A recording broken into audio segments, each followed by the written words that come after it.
Good evening dear student. आपके अपने YouTube channel army study classes में सभी विद्यार्थियों का स्वागत है।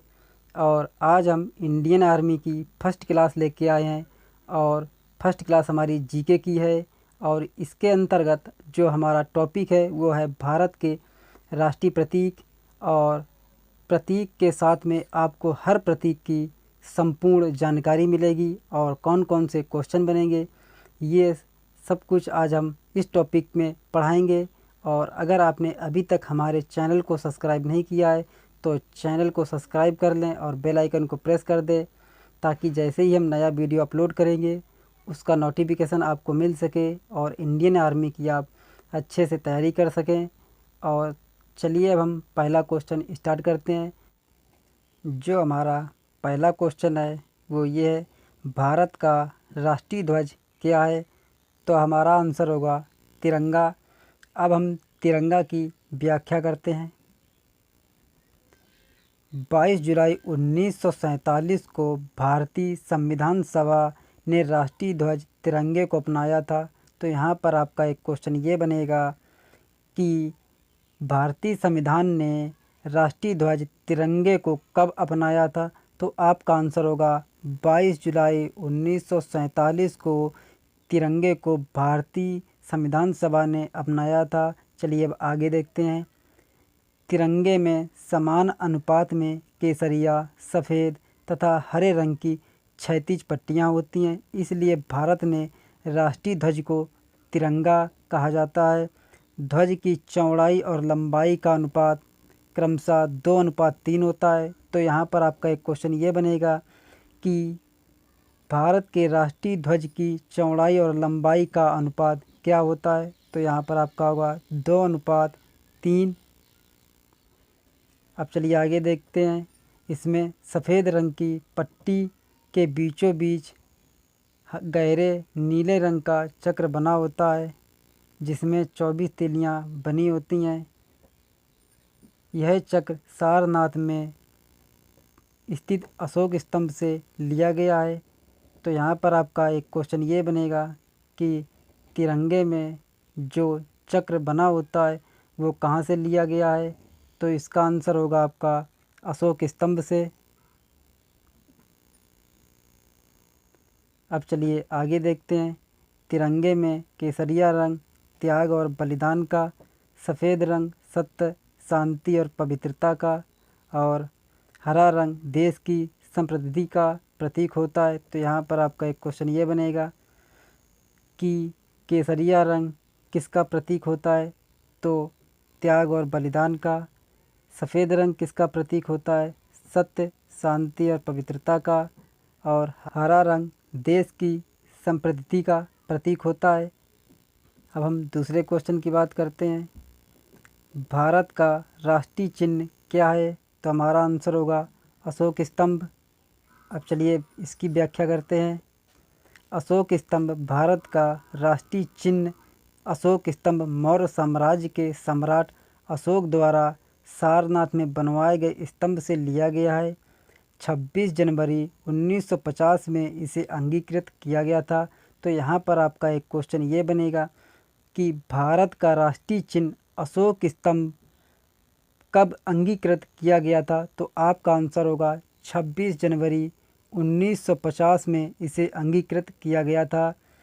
अब आगे देखते हैं। जब भारत गणराज्य बना, अशोक के स्तंभ शिखर पर देवनागरी लिपि से सत्यमेव जयते लिखा है, जो मुंडका उपनिषद से लिया गया है। इसे स्तंभ के शिखर पर 4 शेर खड़े हैं, जिनका पिछला हिस्सा खंभों से जुड़ा हुआ है। संरचना के सामने इसमें धर्म चक्र, कानून का पहिया भी है। भारत का प्रतीक शक्ति, हिम्मत, गर्व और विश्वास को प्रदर्शित करता है। पहिए के हर एक तरफ पर अश्व और बैल बने हुए हैं। इसके उपयोग को नियंत्रित और प्रतिबंधित करने का कार्य राज्य प्रतीक की भारतीय धारा 2005 के तहत किया जाता है। यहाँ पर जो क्वेश्चन बनेगा वो ये बनेगा, भारत का राष्ट्रीय प्रतीक किसको प्रदर्शित करता है? तो हमारा आंसर होगा शक्ति, हिम्मत, गर्व और विश्वास को प्रदर्शित करता है। चलिए अब हम तीसरे क्वेश्चन की बात करते हैं। तो हमारा तीसरा क्वेश्चन है, भारत का राष्ट्रीय गान क्या है? तो हमारा राष्ट्रीय गान है जन गण मन। चलिए अब हम जन गण मन की व्याख्या करते हैं। 24 जनवरी 1950 में संवैधानिक सभा द्वारा भारत के राष्ट्रगान जन गण मन को आधिकारिक रूप से अंगीकृत किया गया था। तो यहाँ पर आपका एक क्वेश्चन बनेगा कि जन गण मन को राष्ट्रगान के रूप में कब स्वीकार किया गया था या अंगीकृत किया गया था? तो आपका आंसर होगा 24 जनवरी 1950 में। चलिए अब आगे देखते हैं। रविंद्रनाथ टैगोर द्वारा ये गान लिखा गया था। इसे पहली बार 27 दिसंबर 1911 में भारतीय राष्ट्रीय कांग्रेस के कलकत्ता सत्र में गाया गया था। तो यहाँ पर एक क्वेश्चन आपका ये बन रहा है कि राष्ट्रगान को पहली बार कब और कहाँ गाया गया था? तो आपका आंसर होगा 27 दिसंबर 1911 में कलकत्ता के सत्र में गाया गया था। चलिए अब आगे देखते हैं। संपूर्ण गीत या गान को गाने में लगभग 52 सेकंड का समय लगता है। हालांकि इसका लघु संस्करण पहली और अंतिम पंक्ति को पूरा करने में केवल 20 सेकंड का समय लगता है। तो यहाँ पर आपका एक क्वेश्चन ये बनेगा कि राष्ट्रगान की पहली और पंक्ति को गाने में कितना समय लगेगा? तो आपका आंसर होगा 20 सेकंड। अब बात करते हैं चौथे क्वेश्चन की। तो हमारा जो चौथा क्वेश्चन है, भारत का सर्वोच्च राष्ट्रीय पुरस्कार क्या है? तो हमारा आंसर होगा भारत रत्न। ये भारत का सर्वोच्च राष्ट्रीय पुरस्कार और सर्वोच्च नागरिक सम्मान है। भारत रत्न असाधारण कार्य करने वाले व्यक्तियों को प्रदान किया जाता है। इनमें विज्ञान, कला, साहित्य, खेल और सार्वजनिक सेवा के क्षेत्र सम्मिलित होते हैं। इस पुरस्कार की शुरुआत 2 जनवरी 1954 को भारत के तत्कालीन राष्ट्रपति राजेंद्र प्रसाद द्वारा की गई थी। तो यहाँ पर आपका एक क्वेश्चन ये बनेगा कि भारत रत्न पुरस्कार की शुरुआत कब हुई थी और किसके द्वारा की गई थी? तो हमारा आंसर होगा 2 जनवरी 1954 को राष्ट्रपति राजेंद्र प्रसाद द्वारा। अब इसके आगे देखते हैं। जो इस पुरस्कार को प्राप्त करता है उसको मेडल दिया जाता है। अब हमारा पांचवा क्वेश्चन ये है, भारत का राष्ट्रीय गीत क्या है? तो हमारा जो राष्ट्रीय गीत है वह है वंदे मातरम। वंदे मातरम को 1950 में वंदे मातरम के शुरुआत के 2 छंद को आधिकारिक रूप से भारत के राष्ट्रीय गीत के रूप में अंगीकृत किया गया था। तो यहाँ पर आपका एक क्वेश्चन ये बनेगा कि वंदे मातरम को वास्तविक रूप से भारत के राष्ट्रीय गीत के रूप में कब अंगीकृत किया गया था? तो यहाँ पर आपका आंसर होगा 1950 में। अब आगे देखते हैं। वास्तविक वंदे मातरम में 6 छंद हैं। इसको बंकिम चंद्र चटर्जी द्वारा बंगाली और संस्कृत में 1882 में उनके अपने उपन्यास आनंद मठ में लिखा गया था। इस गीत को उन्होंने चिंसुरा में लिखा था। इसे पहली बार सन 1896 में भारतीय राष्ट्रीय कांग्रेस के राजनीतिक संदर्भ में रविंद्रनाथ टैगोर द्वारा गाया गया था। तो यहाँ पर आपका एक क्वेश्चन ये बनेगा कि भारत में पहली बार वंदे मातरम कब गाया गया था? तो आपका आंसर होगा सन 1896 में। अब जो हमारा छठा क्वेश्चन है वो ये है, भारत का राष्ट्रीय पशु किसे कहते हैं? तो हमारा आंसर है बाघ। भारत के राष्ट्रीय पशु के रूप में बाघ या रॉयल बंगाल टाइगर को अप्रैल 1973 में घोषित किया गया था। इसके शरीर पर चमकदार पीली पट्टी होती है। ये बड़े आराम से वायुसीप के जंगलों में दौड़ सकता है और अत्यंत शक्तिशाली, मजबूती और भारत के गर्व का प्रतीक है। बाघों की अधिकतम उम्र 20 साल होती है। तो यहाँ पर आपका क्वेश्चन ये बनेगा कि बाघों की अधिकतम उम्र क्या होती है? तो आपका आंसर होगा 20 साल। अब आगे देखते हैं।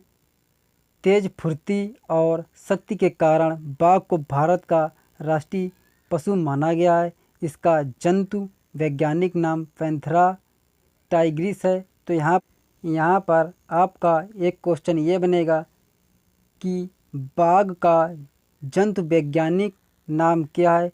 तो आपका आंसर हो जाएगा पैंथेरा टाइग्रिस।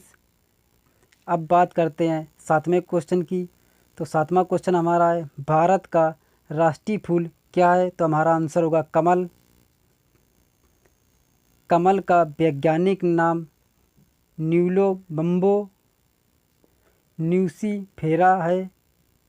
इसे भारत के राष्ट्रीय फूल के रूप में अंगीकृत किया गया है। यह फूल भारत के पारंपरिक मूल्यों और सांस्कृतिक गर्व को प्रदर्शित करता है। ये उर्वरता, ज्ञान, समृद्धि, सम्मान, लंबी आयु, अच्छी किस्मत, दिल और दिमाग की सुंदरता को भी दिखाता है। इसका प्रयोग देश में धार्मिक अनुष्ठानों आदि के लिए भी किया जाता है। अब हमारा 8वां क्वेश्चन है, भारत का राष्ट्रीय फल क्या है? तो हमारा आंसर है आम। आम का वैज्ञानिक नाम मैंजीफेरा इंडिका है। इसको सभी फलों में राजा का दर्जा प्राप्त है और यह भारत के राष्ट्रीय फल के रूप में अंगीकृत किया गया है। अब जो हमारा 9वां क्वेश्चन है वह है, भारत का राष्ट्रीय पक्षी क्या है? तो हमारा आंसर होगा मोर। भारतीय मोर को भारत के राष्ट्रीय पक्षी के तौर पर अंगीकृत किया गया है। ये पक्षी एकता के सजीव रंगों और भारतीय संस्कृति को प्रदर्शित करता है। ये सुंदरता, गर्व और पवित्रता को भी दिखाता है। भारतीय वन्यजीव सुरक्षा की धारा 1972 के तहत संसदीय आदेश पर सुरक्षा प्रदान की गई है।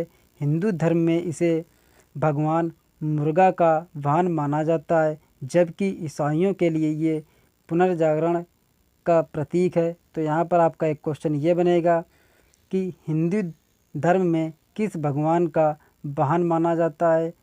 तो आपका आंसर होगा भगवान मुर्गा।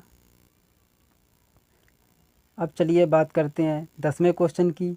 तो यहाँ पर हमारा 10वां क्वेश्चन है, भारत का राष्ट्रीय खेल क्या है? तो हमारा आंसर होगा हॉकी। हॉकी को भारत का राष्ट्रीय खेल तब से माना जाता है जब से भारत ने ओलंपिक में हॉकी के खेल में लगातार 6 स्वर्ण पदक जीते थे। ये हमारा आज का लास्ट क्वेश्चन था और इसकी पीडीएफ हम डिस्क्रिप्शन में लिंक दे देंगे टेलीग्राम का, वहाँ से आपको इसकी पीडीएफ फाइल मिल जाएगी। और आपको जो भी पूछना हो हमें कमेंट करके पूछ सकते हैं, यूट्यूब पर भी या टेलीग्राम पर भी। और अगर ये वीडियो आपको अच्छा लगा हो तो ज़्यादा से ज़्यादा शेयर करें और लाइक करें, कमेंट करें और चैनल को ज़रूर सब्सक्राइब कर लें। जय हिंद, जय भारत।